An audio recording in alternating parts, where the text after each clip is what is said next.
kembali lagi di podcast Time Capsule. Di episode ketiga kita kali ini ternyata ada yang berbeda nih. Di podcast Time Capsule kali ini menyediakan dua host, yang dimana tentu saja saya Feby sebagai host kita di episode-episode sebelumnya, dan kali ini ada rekan saya Muhammad Al-Qadir Zulkafi sebagai host kedua pada podcast kita kali ini. Oke teman-teman, pada podcast kali ini kita akan menanyakan terkait adakah hubungan antara manusia dengan buaya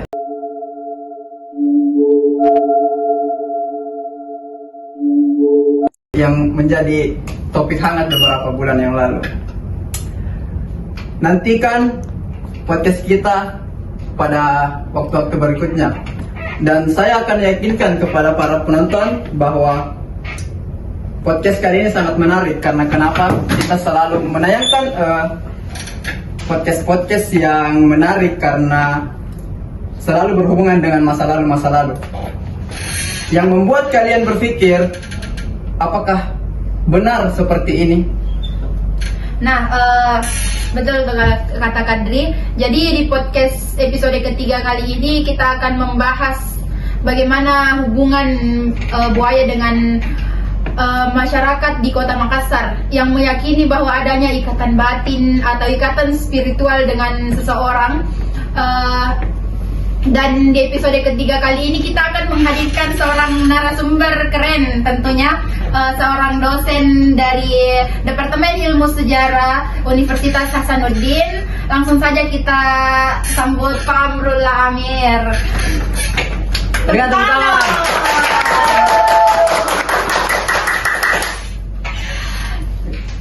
Bagaimana kabar Pak? Alhamdulillah, baik-baik. Jadi bagaimana nih Pak, pas dikabari bakalan jadi narasumber di podcastnya kami? Ya, saya senang saja. senang teman-teman. Mungkin tanpa berlama-lama karena pasti para audiens ini sudah kepo sama bagaimana sih ikatan buaya dengan manusia. Jadi Pak, ini ikatan buaya dengan manusia, apa sih yang mendasari hal ini sehingga masyarakat ini tiba-tiba bilang, oh ini kembaran saya, kan tidak mungkin begitu. Kira-kira apakah ada kepercayaan terdahulu pada masyarakat, semacam kepercayaan animisme atau dinamisme? Oke. Cerita tentang buaya ini sudah lama berkembang di masyarakat. Bahkan mereka punya mitosnya di Sungai Telok sana, dan berkaitan juga dengan Sungai Sendijala, yang jaringan sungai yang ada di Makassar ini. Dan mitos itu berkaitan dengan buaya Sendijala yang diyakini adalah kembaran dari manusia. Jadi ceritanya dulu ada seorang ibu yang melahirkan, lalu melahirkan dua orang anak, satu perempuan dan satu laki-laki, tapi laki-laki itu berwujud seperti buaya. Lalu dia ditaruh di sungai, dan pada suatu hari buaya itu terkait oleh jala manusia, dan ketika ditemukan dia memiliki 5 jari dan diyakini adalah jelmaan dari bukan jelmaan, itu adalah buaya yang dulunya kembaran dari anak yang sebelumnya, anak yang dari ibu yang melahirkan, yang melepaskan dia di situ. Jadi itu salah satu mitos yang menarik di Makassar. Tetapi yang perlu diketahui bahwa buaya dulu banyak ditemukan di sekitar situ. Jadi buaya itu yang mungkin endemik di situ. Dan saya pernah baca tulisan surat kabar sendiri bahwa di sekitar Sungai Telok sendiri itu perlintasan ketika orang kemarau itu ada banyak buaya di situ.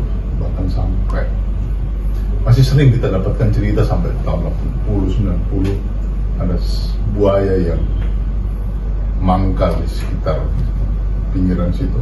Saya masih sering, bahkan ketika saya masih kuliah pun SMA juga di Makassar, saya masih kadang macet di jembatan Cello itu gara-gara orang melihat ada buaya di situ. Oh, jadi yang bikin macet bukan karena kendaraan, tapi orang yang Ada orang yang berhenti melihat buaya Nonton yang buaya. Iya. nongkrong di situ. Kalau itu Pak, buaya muncul itu memang ada waktu-waktu tertentu kan Pak? Kayak misalnya banjir atau bagaimana Pak? Naik air. Kalau sekarang itu memang yang musim banjir dia muncul. Iya. Tapi ya dulu kan kalau dia yang di habitatnya dia pasti berjemur untuk mencari panas matahari untuk karena Iya. dia hewan berdarah hewan berdarah dingin ya, sehingga dia membutuhkan panas untuk, makanya biasa buaya itu nongkrong di pinggir sungai untuk berjemur. Iya.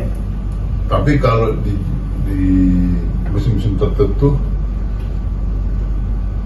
sekarang ya kalau di Makassar kasusnya yang musim hujan dia banyak Iya, musim hujan. yang muncul Iya. karena entahlah mungkin dia tersesat atau apa ya itu kan biasanya ada penangkaran dulu itu yang lepas dan akhirnya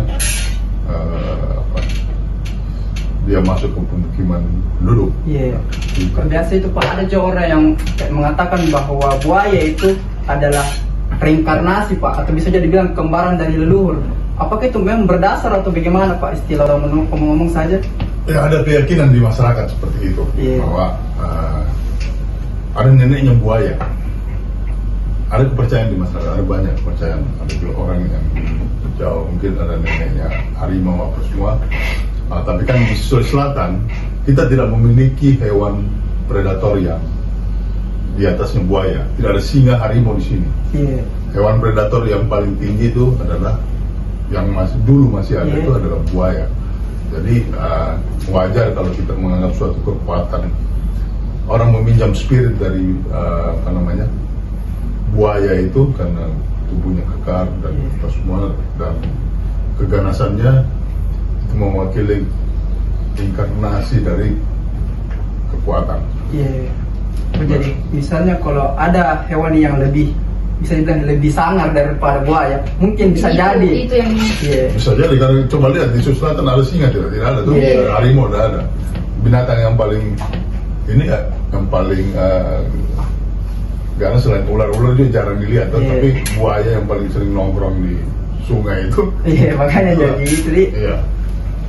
Seperti itu. ternyata memang buaya dari teman-teman dulu ini ekstrovert, suka nongkrong. Tapi sekarang introvert nih, sembunyi-sembunyi di sungai. Kalah sama buaya darat. Bila? Mana? Apa? Nah itu yang berbahaya buaya darat. Buaya darat, ay. Kalau ini buaya jantan mungkin dia tuh munculnya lebih sering kalau musim hujan atau naik biasa. Tapi kalau buaya darat ya bisa tiap hari. Setiap hari.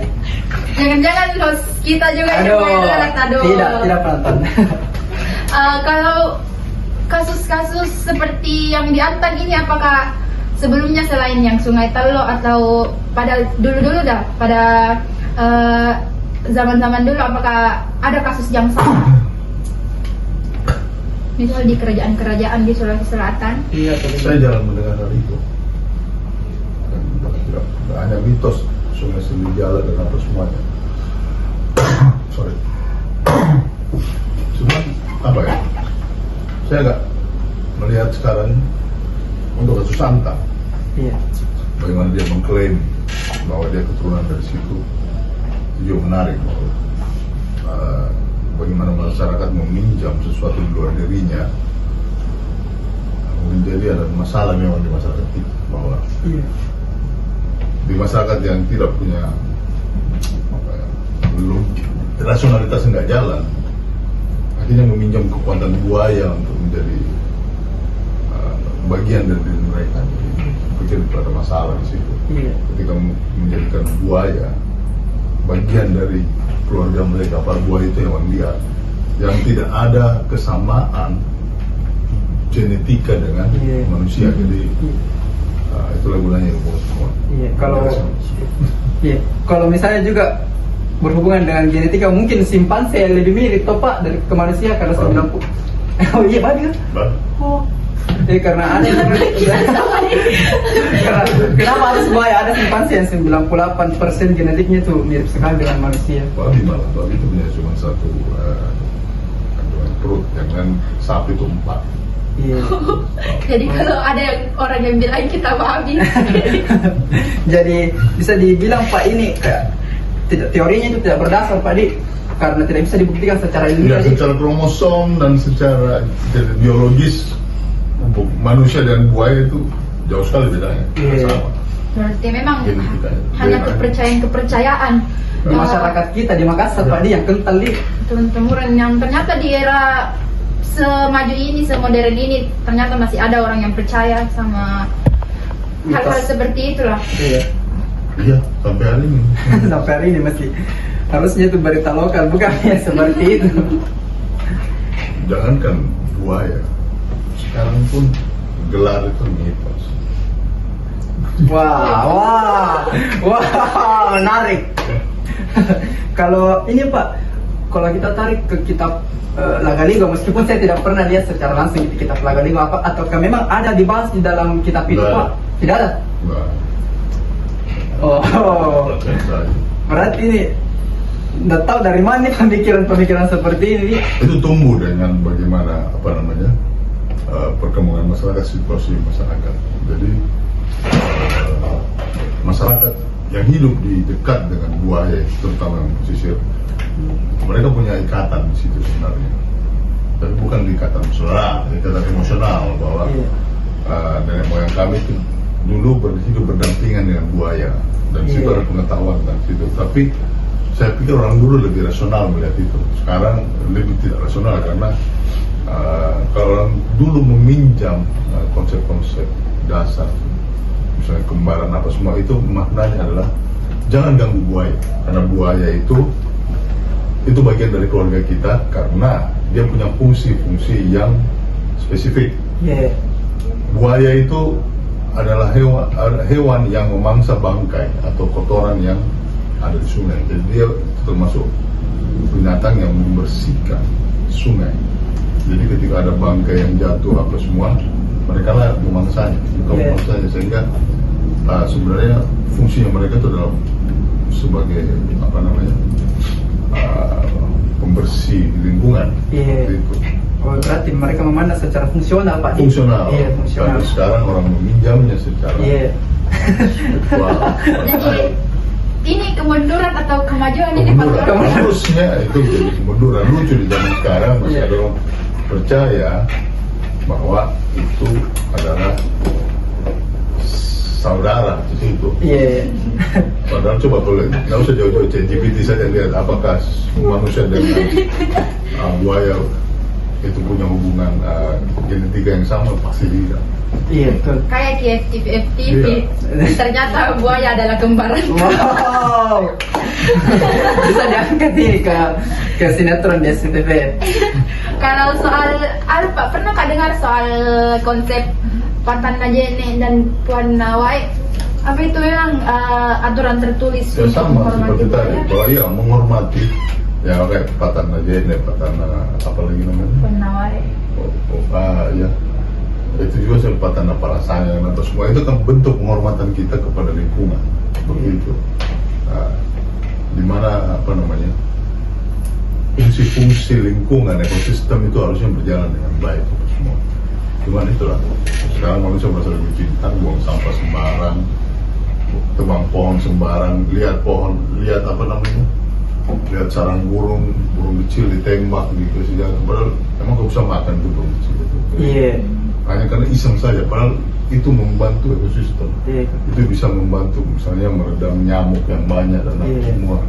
Jadi kesadaran lingkungan yang tidak ada, akhirnya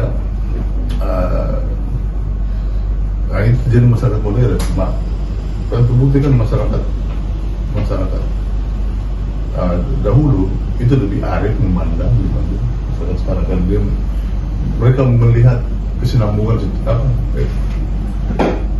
jaringan ekosistem yang berjalan di situ. Kalau yang lain kan hanya melihat, ini burung cantik, kita tangkap lalu taruh di kandang. Padahal sayang sekali. Iya. Padahal sangat indah kalau kita bisa melihat burung terbang bebas apa saja daripada dia disimpan di Iya. kandang. Karena keegoisannya manusia diambil Iya. dari habitatnya toh Pak. Dan itulah yang merusak sistem alam. Kalau saya juga pernah mendapat tentang praktek sesajen kepada buaya itu. Apakah memang itu merupakan warisan budaya, Pak? Ya itu adalah bentuk penghormatan Penghormatan. kepada alam. Iya. Jadi masyarakat punya cara, orang-orang tua dulu punya cara mengajarkan kepada kita untuk memberikan penghormatan bahwa kadang-kadang dulu mungkin agak sulit untuk menerangkan secara formal kepada generasi yang lain atau orang-orang Iya. bahwa fungsi buaya itu secara ekosistem itu susah Iya. menjelaskan. Iya. Jadi kan belum maju. Tetapi mereka punya cara secara tradisional untuk memberitahu bahwa kita harus menghormati orang makhluk ini. Iya. Sesajen itu hanya simbol, tapi Simbol. sebenarnya intinya adalah hal-hal yang diberikan simbol itu artinya dia adalah jiwa yang terhormat. Jadi kita harus belajar untuk menghormati Oh, jadi tersebut iya. dan bisa hidup bersama-sama. Jadi selalu ada pengetahuan untuk bisa hidup bersama. Iya. Itu saja. Oh, iya.